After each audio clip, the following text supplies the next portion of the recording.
Bismillahirrahmanirrahim. Assalamualaikum warahmatullahi wabarakatuh. Hai teman-teman, kita jumpa lagi ya. Saya akan membahas lanjutan dari proposal skripsi. Jangan lupa like dan subscribe ya teman-teman. Klik tombol lonceng merahnya. Struktur proposal yang sudah saya bahas di part 1, cover, lembar judul, lembar pengesahan, kata pengantar, daftar isi, daftar tabel.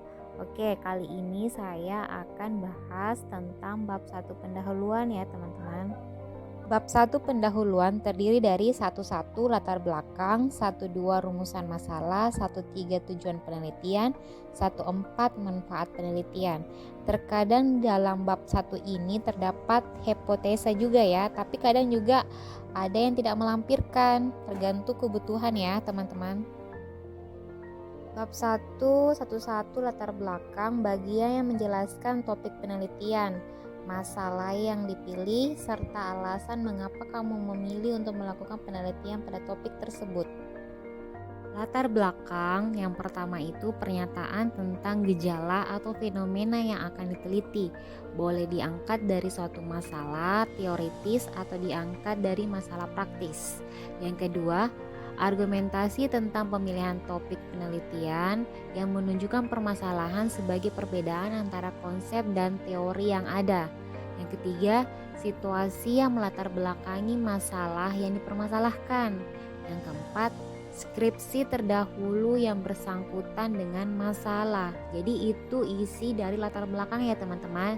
Jadi intisari dari kerangka teori yang menjadi masalah, termasuk di dalamnya mengemukakan identifikasi masalah, pemilihan masalah, isu atau tema sentral atau fokus penelitian. Jadi ada 3 bagian dalam latar belakang. Yang pertama, bagian pertama itu adalah di mana menjelaskan tentang masalah yang akan diangkat. Bagian kedua, penjelasan mengenai isi yang berupa fakta, data, fenomena, dan pendapat ahli terkait karya ilmiah yang kamu teliti.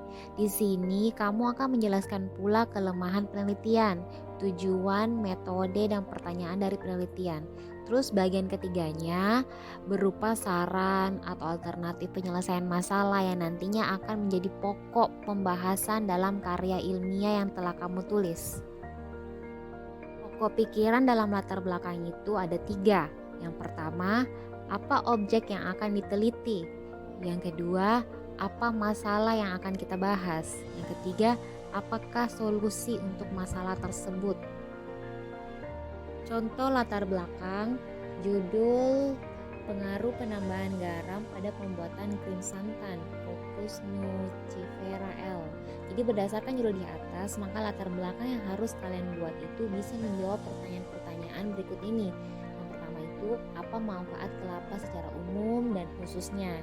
Jadi kalian bikin dalam satu paragraf itu secara umum dulu, baru ke khususnya ya. Terus yang kedua, apa itu buah kelapa? Yang ketiga, mengapa krim santan?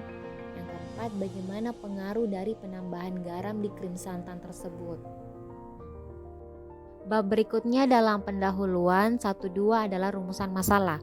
Rumusan masalah hendaknya disusun secara singkat, padat, jelas, dan diungkapkan dalam bentuk kalimat, tanya atau pernyataan, serta menampakkan hubungan antar variabel.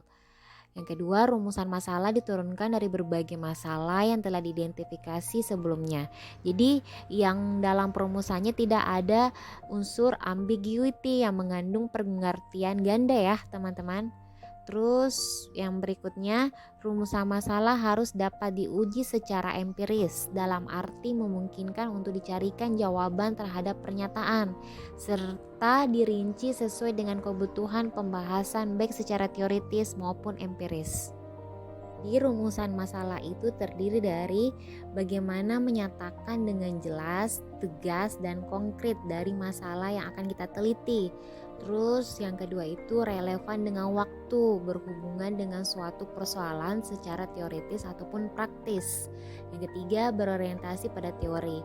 Terus yang keempat dinyatakan dalam kalimat tanya atau pernyataan yang mengandung masalah. Contoh dari rumusan masalah, judul yang sama tadi ya, pengaruh penambahan garam pada pembuatan krim santan Cocos Nucifera L. Jadi berdasarkan judul di atas, maka rumusan masalah yang harus dibuat harus pernyataan yang mengandung masalah. Jadi seperti bagaimanakah pengaruh garam terhadap kandungan rendemen, kadar lemak, kadar protein, dan organoleptiknya. Terus bagaimana tingkat kesukaan panelis terhadap krim santan yang dihasilkan. Subbab berikutnya dalam bab pendahuluan yaitu 1.3 tujuan penelitian. Jadi dalam tujuan penelitian itu harus dirumuskan dan bahkan hasil penelitian yang diharapkan dan direncanakan. Terus tujuan penelitian itu juga menyatakan apa yang ingin diperoleh dari penelitian dan dirumuskan dalam kalimat pernyataan. Contoh tujuan penelitian dari judul yang sama tadi ya, berdasarkan judul di atas, maka tujuan penelitian yang harus dibuat berdasar menjadi jawaban yang apa yang akan diharapkan. Jadi contohnya yang pertama itu untuk mengetahui sifat fisikokimia pada krim santan. Yang kedua, untuk mengetahui sifat fisik organoleptik krim santan yang berkualitas. Oke, subbab berikutnya dalam pendahuluan yaitu 1.4 manfaat penelitian. Dalam bagian ini yang perlu diuraikan pentingnya penelitian bagi pengembangan profesi yang digeluti peneliti, memberikan sumbangan pemikiran kepada pengembangan ilmu pengetahuan melalui lembaga, dan memberikan memecahkan masalah yang menjadi objek penelitian. Jadi ada dua yang perlu kalian bahas ya. Ada manfaat secara teoritis yang diarahkan pada pengembangan ilmu dan penelitian selanjutnya. Ada manfaat praktis yang diarahkan pada objek penelitian. Adapun contoh dari manfaat penelitian dengan judul yang sama tadi, berdasarkan judul di atas, maka tujuan penelitian yang harus dibuat mengandung manfaat praktis dan teoritis. Jadi seperti sebagai referensi untuk penelitian krim santan kelapa dengan penambahan garam. Manfaat keduanya sebagai bahan rujukan untuk pembuatan krim santan kelapa. Baiklah teman-teman, demikianlah tadi materi kita. Thanks for watching ya. Jangan lupa kalian like, subscribe ya. Sampai jumpa di pertemuan berikutnya. Assalamualaikum warahmatullahi wabarakatuh.